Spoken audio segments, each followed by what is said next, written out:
Welcome to the Comfy Couch Cast, everyone. My name is CatBit, and here I have Shane over here. What's up? Yeah. And we have a special guest on here for today. And special guest, if you're okay to me asking who you are and introduce yourself to the audience. My name is Milton Knight. I'm an artist and a cartoonist. So what are you best known for, if I can ask? Well, I'm known to different people for different things. On the internet, I'm best known for designing Robotnik on the Sonic show, on the Adventures of Sonic the show.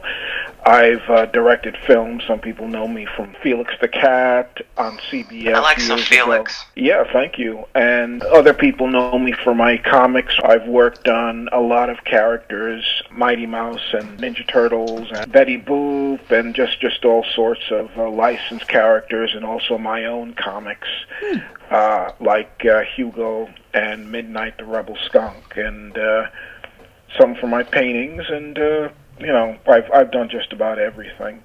Nice. Nice. What made you inspired by comics? I love comics too. Makes me inspired by comics? Like, what got you into becoming an artist? Oh, yeah, well, what do you like favorite comics too? Oh, well, I just was doing them since I was, below 2, and they in animation were equally of interest to me. So I just kind of stuck to it.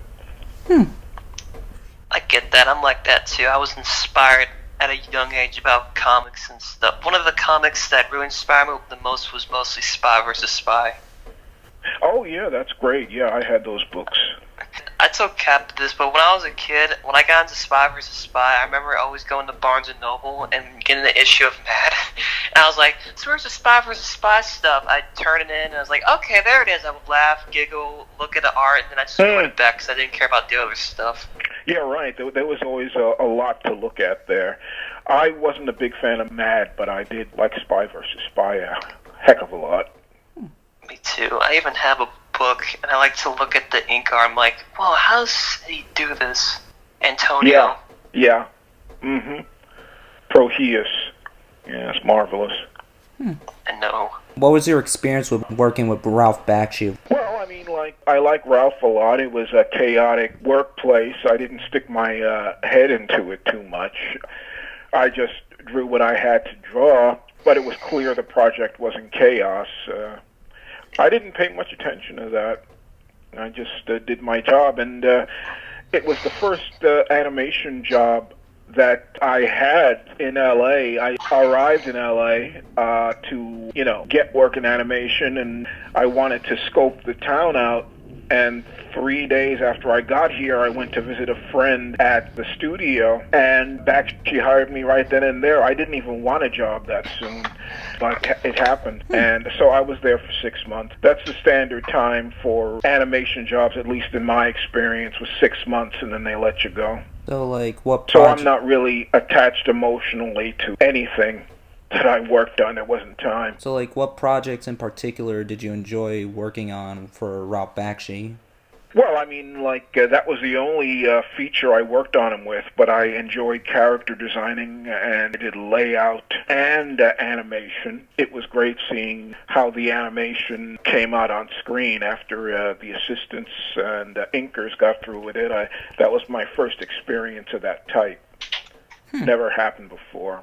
It was my first job, and there it was on the big screen. I mean, doesn't happen to many people. So I'm guessing, it was a very hectic schedule or workflow when you were working on Cool World and such, I guess. Well, it was more hectic for the assistants and animators than myself. I mean, basically, I was doing what came naturally. And it was, what I was doing had nothing to do with the story. I wasn't tied to the main story at all. Ralph would just get ideas and say, well, animate this and animate that, or draw this or draw that, and I'd do it. So I knew nothing about Holly, the Goons, any of that stuff. I was simply not involved. So that I was kind of like my own little bubble there. So basically, you were just there just to do the work. Yeah, and as I said, animation and layout, yeah.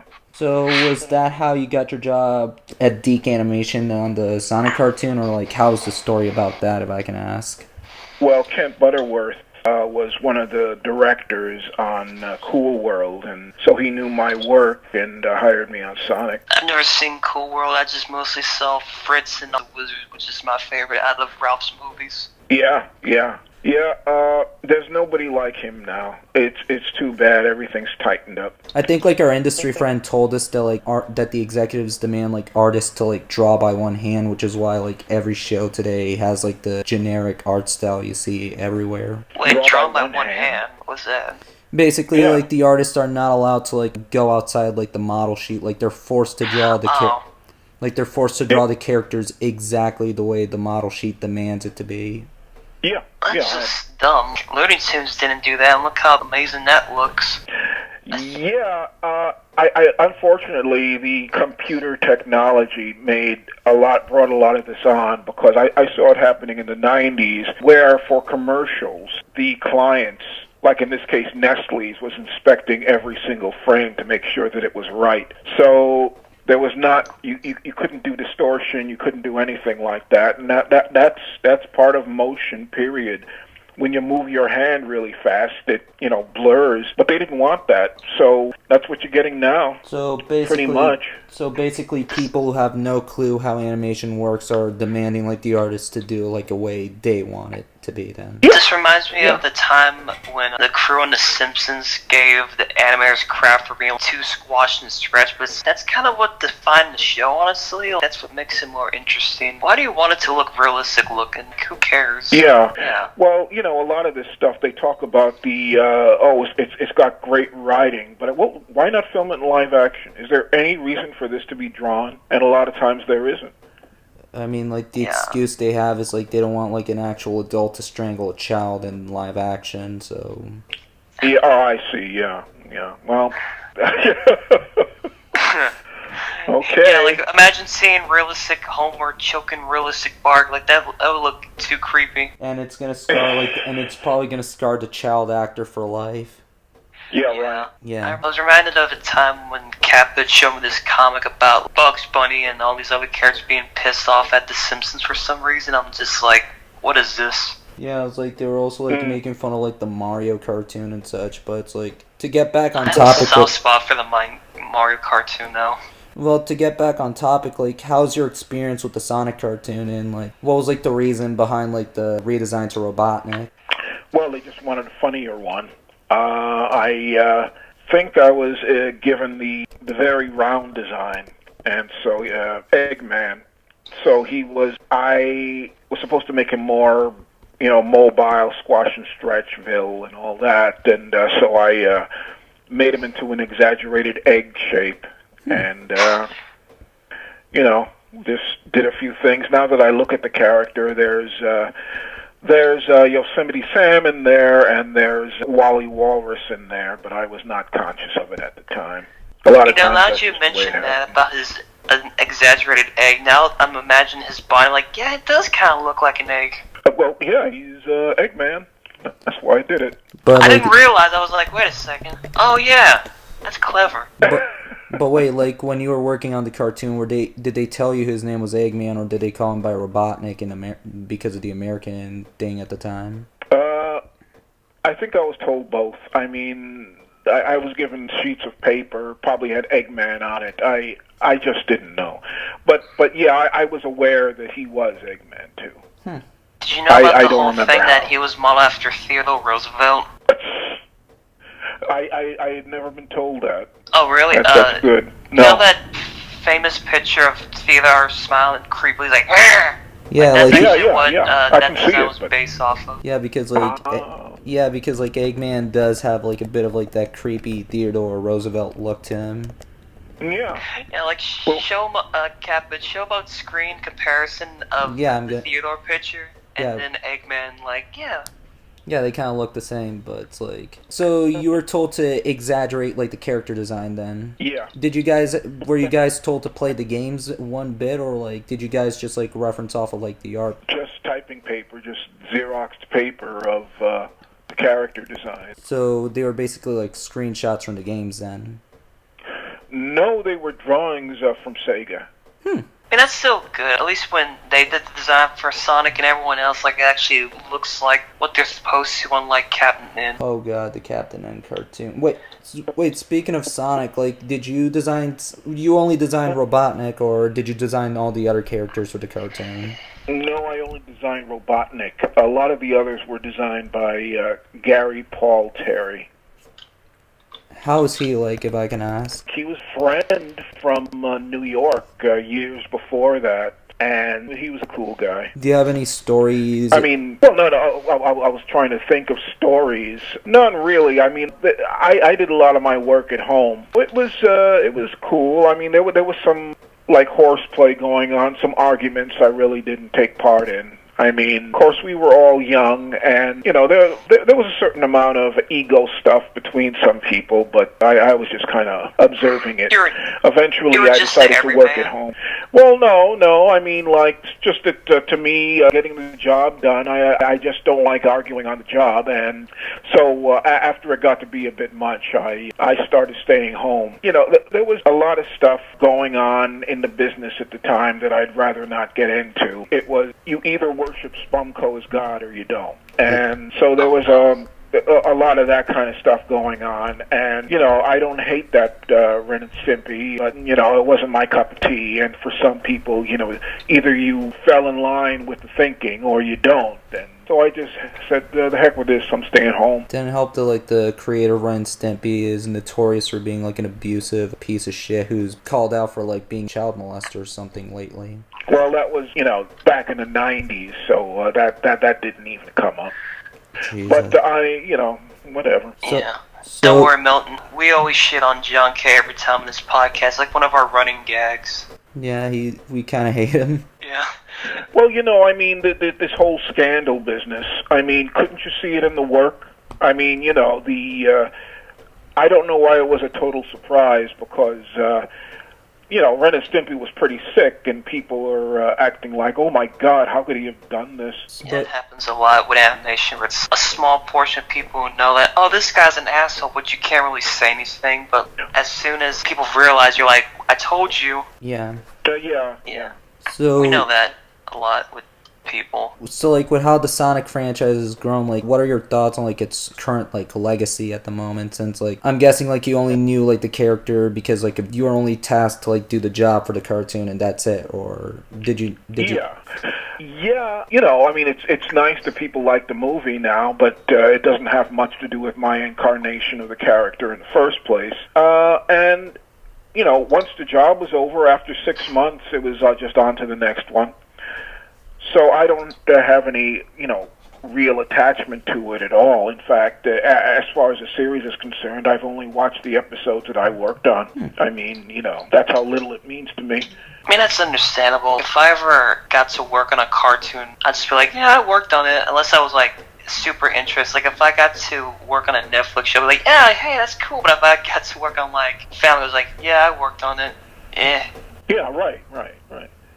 I mean, you know, I don't think the show was all that good or funny. The animation from overseas made my skin crawl. There were some episodes like Robotnik, which worked out to my liking, but a lot of the others, the animation was just kind of meaningless, and I hated the shrugs that they would put into every sentence where the characters just put up their hands on either side of themselves, and it just doesn't mean anything. They put it in there to put action in, and to say, well, they aren't standing still. But if you're having characters moving for no reason, it's just as bad as having them not move at all. So I never got into that. So yeah, it's never like balance. I mean, like, people always put the blame on Deke for being the reason that shitty animation was, like, prevalent in the 80s. I describe Deke as like the dollar store Hanna-Barbera, because, like, people give Hanna-Barbera crap, but, like, at least there was some effort put into it, and, like, it's stylized in too. But, like, with Deke, it's like there was no love. Yeah. Like, if you watch, like, a lot of their cartoons, there's so much errors and stuff. It's just like, really? No one didn't notice it? Like, when I was a kid, did you ever saw the Mario Bros. Cartoon, Milton? This doesn't sound familiar to me. What did you say it was? The Mario Bros. Cartoon. Oh, yeah. Yeah, when I was a kid, I watched the one based off of Mario 3 because that's my favorite Mario game on the NES. But when I was a kid, oh wait a minute, I thought you said Marvel. No, I never watched Mario, no, so I don't know any. Yeah. But as a kid, like I liked that one. You know, there was a whole bunch of errors, and like one error that always bothered me was there's this episode where Bowser's kids are like messing around in the desert castle, and the one character, Iggy, I forgot his name in the show, but he has a purple face for like 10 seconds.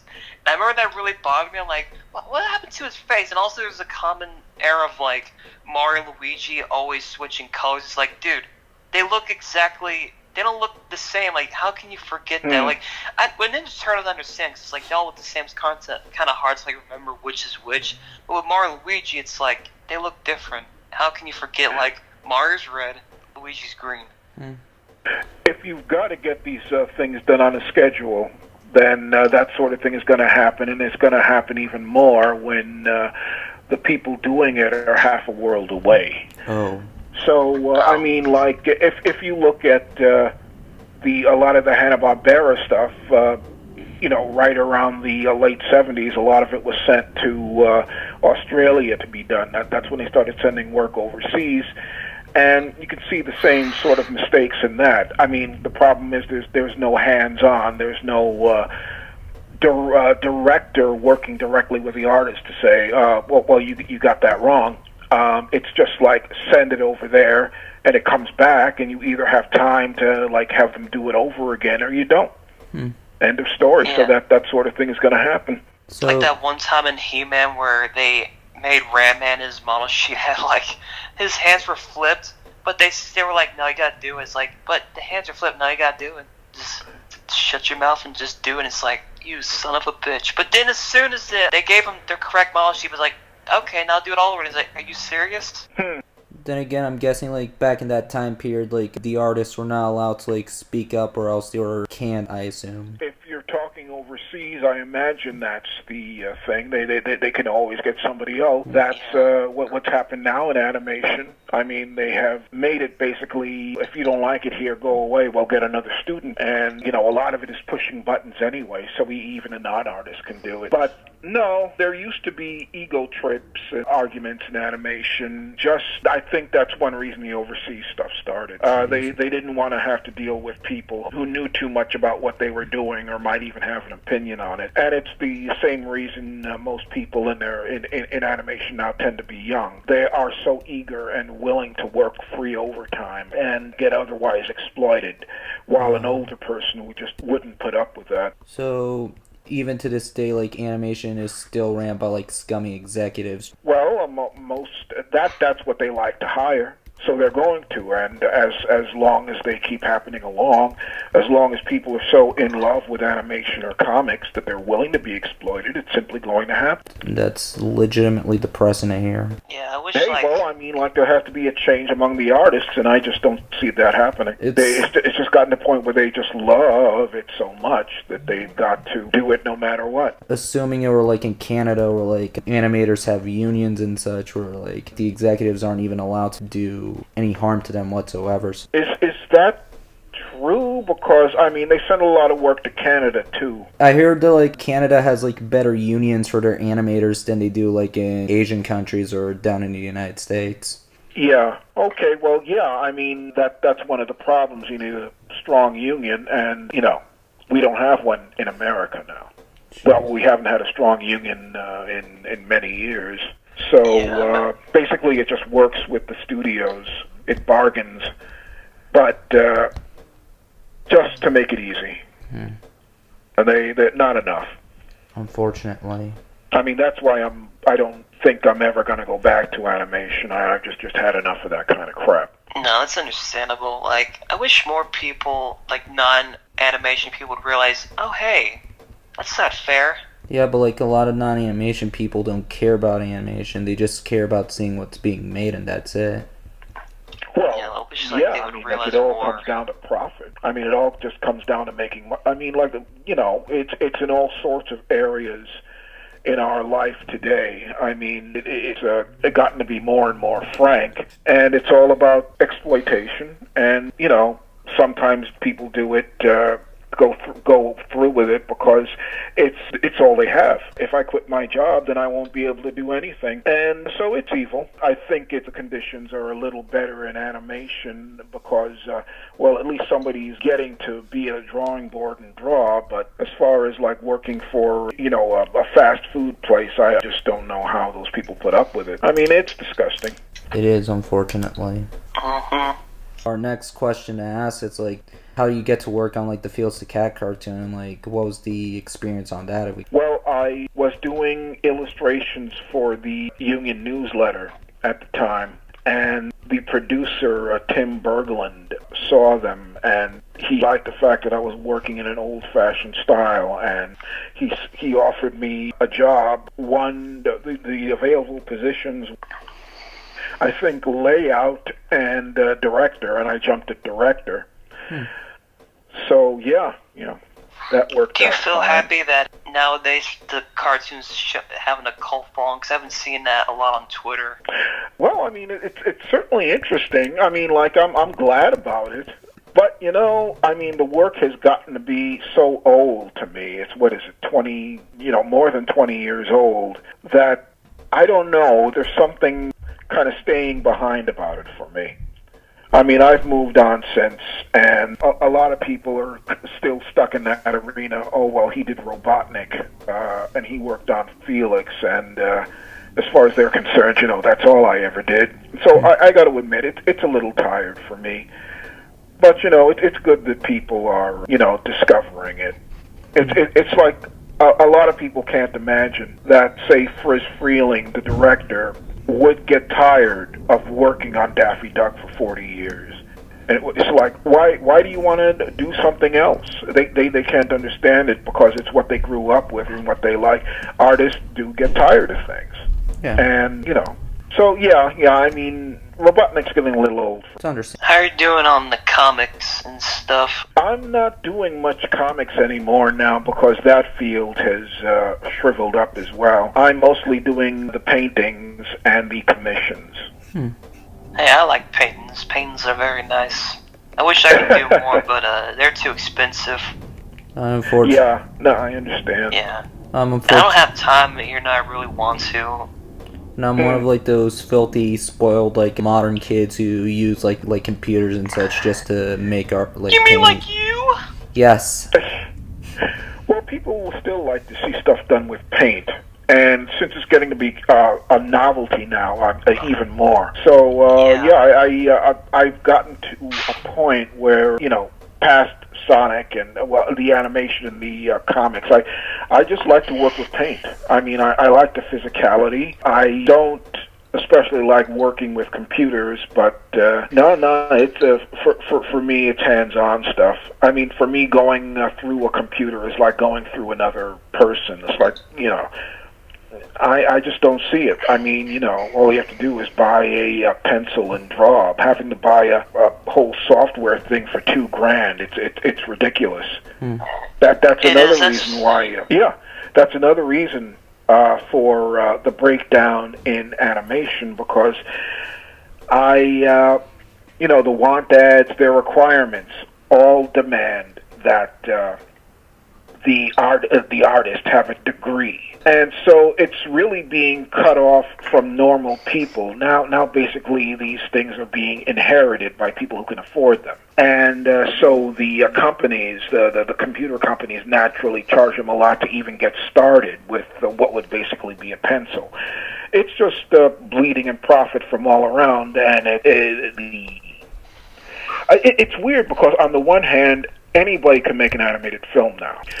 You no longer have to go to film labs and have expensive equipment. You can do it at home. And at the same time, the Hollywood studios have become more and more executivized and profitized and this and that. It can cost less all around. So it's actually a good thing that the technology is what it is, because I think people are getting tired of seeing Toy Story for 40 years, and they're actually doing their own stuff, which is a great thing. So in a way, you know, it's not big business, but I think it's near a golden age that we've had since, you know, the Disney Renaissance. Actually, people are doing different things, and it's easy to see because of the web, but, next thing is, how do you get to be a business? Well, I sure don't know that. Yeah, plus, I think more people are starting to realize certain bullshit in animation and movies, and, seeing that, hey, there's independent animation films, that's pretty nice.